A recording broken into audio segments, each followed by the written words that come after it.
If you ask me, should you take out a USDA loan to get started, you probably haven't read much of my stuff or listened to many of these courses.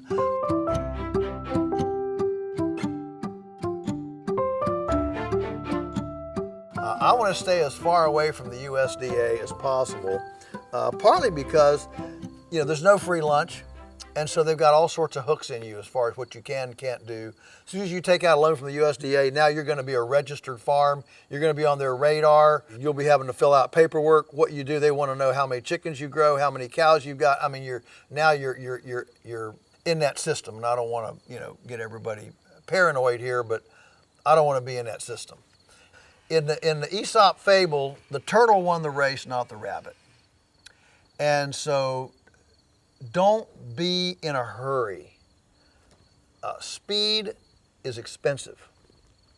It costs a lot of money to get in a hurry, and it can cost you a lot of money to get in a hurry. So let it come gently, let it come incrementally. When you're ready, the right opportunity will come. If the opportunity comes before you're ready, and you overextend yourself, that's not good either. And so be willing to be slow. The turtle won, the rabbit didn't. And that doesn't mean that you dilly-dally when all the right confluence of things come together. It's like negotiation, art of the deal, those sorts of things. It's slow, and then all of a sudden the deal happens. And that's a lot of the way this is. And so do what you can with where you are. Build relationships. If you don't have land, befriend a farmer or two in your area. Help them. Don't spend your weekend sitting on the sofa watching the football games. Go out there, help him build fence, help him castrate calves, help him fix a machine, whatever. And it doesn't matter if he's organic, inorganic, chemical, whatever. Most of farming has nothing to do with any of that. Learning how to back up a trailer or set a fence post has nothing to do with whether a farmer's using, chemicals or not. So learn what you can from people and just, Dave Ramsey talks about the proximity principle. Get as proximate as you can to what you want to do. That's how you make progress in your pathway. Leasing to own? Yeah.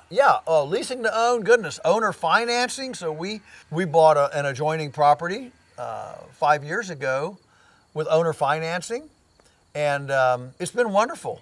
We still don't have it all paid off, but elderly couple, and in fact, within a year of making the deal, the husband died, and now the widow is getting this nice big check for, I think, 10 years, and she just is over the hill happy to have that nice annual income as an owner finance. So, and we love it because we didn't have to deal with the bank, and we got a real nice interest rate, and it worked really well for us. So yeah, owner financing, lease to own, anything that you can do to create an alternative narrative from whatever's typical will probably suit you very well. While I'm on that, one of the least leveraged options for young people wanting to get in